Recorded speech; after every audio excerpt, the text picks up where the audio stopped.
నాయకుడి దగ్గరికి.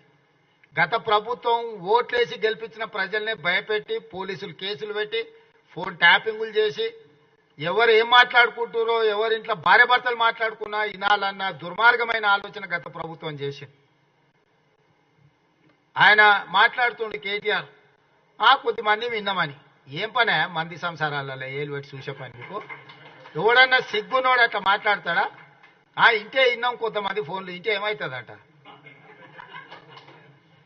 ఎవడన్నా గిట్లా భర్తగించి ఎవడన్నా మాట్లాడతాడా? ఇంటే ఏమవుతుంది? అదే అవుతుంది. చెర్లపల్లిలో చిప్పకూడి తినాల్సి వస్తుంది. ఇప్పుడు వాళ్ళు చెప్పినట్టు ఇన్న అధికారులు ఈరోజు ఊసలు లెక్క పెడుతున్నారు.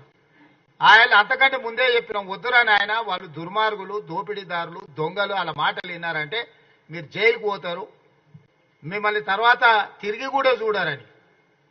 ఇవాళ కేసులలో ఇరుక్కున్న వాళ్ళని అయ్యో పాపం అని కూడా అంటలేరు.